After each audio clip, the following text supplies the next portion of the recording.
Наш семинар будет проходить в форме беседы. Я вам буду задавать вопросы, вы мне будете давать ответы. Снизить риск сердечно-сосудистых заболеваний среди молодежи. В рамках профилактической беседы среди школьников проводят анонимное анкетирование, измеряют артериальное давление. Также детям объясняют, к чему может привести курение электронных сигарет и употребление энергетиков. Беседа проходит в игровой форме. И что ты там видишь? Инфаркт сердца. А почему ты так думаешь? Потому что третья степень это 180, 110, тут изображено 180, 110 это проблема сердца.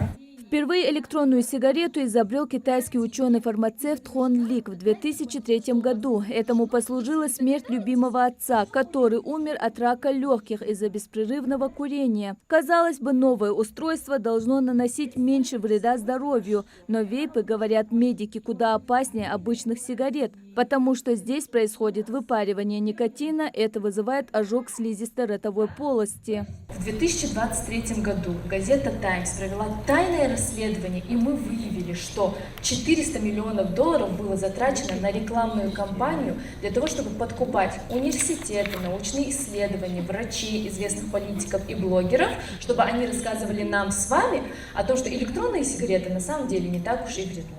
Но практика показывает обратное. Электронные сигареты вредны, а число употребляющих с каждым годом растет. По статистике, доля курящих электронные сигареты в 2023 году составила 20% среди женщин и 16% среди мужчин в возрасте от 15 до 24 лет. Не меньший вред организму наносят и энергетические напитки. С марта этого года в России запрещено продавать их несовершеннолетним, потому как энергетики оказывают негативное влияние на растущий организм, на сердечно-сосудистую и нервную системы. Благо, сами дети тоже об этом знают. Я никогда не буду их курить, электронные и обычные сигареты, и не буду пить энергетики. Чтобы когда я вырасту, не было последствий, буду заниматься спортом и вести здоровый образ жизни. Сегодня говорю о том, что курение вредит нашему здоровью, и энергетики нельзя пить с малого возраста. Профилактические беседы помогают сформировать ответственное отношение к здоровью и способствуют ранней профилактике заболеваний среди подростков. Наши дети получили очень много полезной, нужной информации из лекций, из их беседы, из игры, которые они проводили. Это второе мероприятие в рамках программы по снижению заболеваемости для детей и подростков до 25 лет.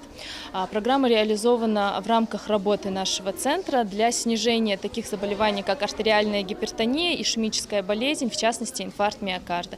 К сожалению, статистика показывает, что эти заболевания молодеют. Этиология в данном случае – это употребление энергетических напитков и электронных сигарет. Такие профилактические беседы Республиканский кардиологический диспансер намерен проводить во всех общеобразовательных учреждениях региона. Мадина Богатырева, Акрам Адасхоев, Магаз 24.